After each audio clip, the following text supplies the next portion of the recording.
like you've already weeded out the kind of comedy you don't like, and you've heard pretty much anything that's going to make you laugh already. I don't know. Sure. I mean, we laugh at shit on this podcast that others might not laugh at. I'm not going to say like, I'm not going to say something like, looks like you've been eating a lot and just laugh a lot. Like these characters they're all like, did. They're all really catty and mean to one another. Yeah, and that's, I mean... They almost reminded me of like guys that are good friends with each other that like fucking rib on each other all the time. But they do it in the more... mean to one another. The house mother is the killer and so is the dad. Why did you do that again? I want to drop the mic, but I don't have a mic to grab. Yeah, I haven't even finished. Finish your score. That's Jesus not even Christ. like okay. Well, if someone made it this far, Since we're gonna okay. go that far and just do the reveal on it, I guess that's another big chunk of what connects it to Friday the 13th is that it is the house mother or whatever you want to call it for the finishing school, and she's the mother of the girl who had died at the beginning from the prank. I need to go to finishing school because I finished too soon. So and you keep fucking spoiling movies for no goddamn reason. Yeah, but I don't want to finish as quick as I do sometimes. Sex. Finishing school. That's what finishing school is, right? Wow. Either learn how to come or learn not how to come really fast. What's finishing school? We don't know. We don't. Yeah, it's kind of like pre-college or post-high school. I don't even fucking know. Yeah, I think it's like pre-college or like a way to be a proper lady, that type of school. That's what I was thinking too. Yeah. But Randy's like, isn't there one for boys too? I don't know. Yeah, but I think it's called something else. I don't think it's called finishing school. I'm not sure though. I don't know. No, that's what it says in the beginning. But I don't know. I appreciate okay. I appreciate the movie a lot, and a lot of it has to do with the ending, and I don't know. It's good. It's really good. Well, you knew it was a revenge flick right in the first 10 minutes. Yeah, sure. I mean, yeah. Shows the killer hold up the photo of the victim in the beginning and grabs a knife and closes the door. And yeah, just in case you were like too dumb to fucking. Yeah, you knew it's revenge. Like when you see someone die in the first. In the prologue, and then it cuts to 2 years later. It's Yeah, it's revenge. That's where you go. Yep, I know where this is going. Yeah, it's early though, 1980. So it can't even really be called cliche. Right, I would say it's like one of the ones that kind of created the cliches in a way. So it gets extra points for being creative and having a female killer and having it be like the old unassuming woman and. Yeah, but I think didn't I call it or something? No, I called that. Did you? I was like, because I was like, the house mother in Black Christmas is cooler because she gets drunk. Right. The one thing I was going to... And you're like, oh, she just wants to knit, blah, blah, blah. And then I was like, wait, that would make it way cooler if she was the killer than the Black Christmas house mother. And I think there was that one, like, Italian lady in the very beginning that I don't know if she was just put in to be a red herring or not, but they could have, like, I thought she was going to come back at some point to get killed or anything like that. But, yeah, she's in the beginning scene for, like, a couple of minutes, and then you never see her ever again. Yeah, she was really mean, too. Yeah. Yeah, she was cool. Because I think she was put in there to be a red herring, but, like, I figured, okay, she's not the red herring, so she'll get killed off or something. But So, yeah, 7 from you two, 7.5 from me. Yep. On to our next film.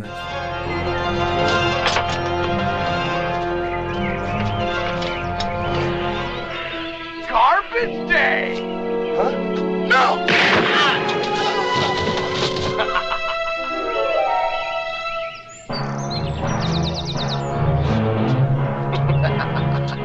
Okay, so our final film for the episode is Silent Night, Deadly Night Part 2 from...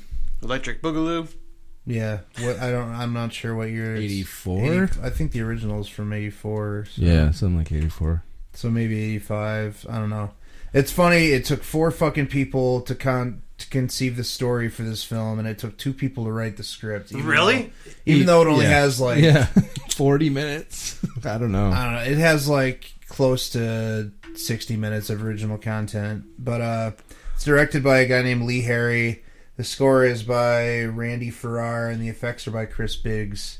The plot is that Billy, the killer from the first film, his younger brother Ricky is being interviewed by a psychiatrist, and he's like retelling Billy's story and then giving a bit of his own backstory. Which I have to say, like, It's funny as hell that Ricky knows like everything Billy did throughout that whole movie. I took some notes on that too. It starts with him smoking and like tapping his feet, and that hit the orderly brings in the tape recorder, and they're just like making weird googly eyes back at one another and stuff. That orderly looked familiar as shit too. I don't know where I swear I've seen him before. I can't tell from where. Ricky's first line is "Fuck off, Doc," and that's basically how he delivers it. That's basically how he delivers almost every line. And that whole scene is great, or like all of their interaction is great because that the psychiatrist is like he's a legitimate actor, and Ricky he was not. I fucking love the stare down between Ricky and the black orderly. Yeah. It's so good. Ricky's crazy eyebrows and that guy's weird. When he's going to plug in the tape recorder, it looked like a sketch from like Key and Peele or something. Right. It was ridiculously fucking. It was drawn out and it was I don't know. It was just terrible. So the first flashback starts 7 minutes in, and then from that point on, it's like. The whole movie's synopsized within like a half basically hour. The next 33 minutes of the film is Ricky retelling a lot of the events from the first film. Like the doc checks his watch and Ricky's like, "Are you in a hurry, Doc? Am I wasting your valuable time?" I love the way that he delivers his lines and stuff. Oh, so bad. And like the sound of his voice reminds me a lot of the neutered man character from Orgasmo. That is true. Yeah, that is very true. Yeah, he sounds like neutered man. And then that's funny because he's like retelling all this stuff, and a lot of it is stuff that he couldn't possibly have any of the real details or particulars of, or it's stuff that. Is that Mike again? What's going on now? Or it's stuff that would like be just common knowledge because it would have been publicized or in the newspapers or whatever. So it's not anything that he needs to tell the psychiatrist because it's just stuff that everybody knows. And it's funny because then it's like as he's retelling the Billy story, he just jumps ahead to when Billy's 18 and working at the toy store because there isn't any footage from the first film until Billy's 18. It's kind of like when Jesus didn't have in the Bible, he wasn't a teenager. It went right from birth to him a carpenter. Yeah, they're just looking for reasons to reuse the nudity and violence from the first film. Right, which I appreciate that, but and like after a while, Ricky gets to his own story, and it's like there's some great stuff in there, like. When he's on the sidewalk with his foster mom or whatever, and the nuns freak him out, and he's like trying to get her attention. Ricky, mommy is busy. And apparently the color red just sets him off because it reminds him of Santa. Right. And when he's spying on the couple having their picnic or whatever, and the guy keeps trying to get some, and the girl won't give it up, and he like just starts smacking her around, like yeah, like who nobody just. Does that? Tries to just rape their girlfriend? What the fuck? So Ricky gets in his Jeep and runs him over. A couple times, too. Yeah. Back and forth. And then the girlfriend thanks him. Yeah. That's great. Which I was going to say, because in the first movie, the girl that was getting, harassed by the guy in the back warehouse. Of the toy room. And she, like, starts freaking out because he, like, saves her. And in my head, I'm thinking, you should be thanking him because he just saved you from rape.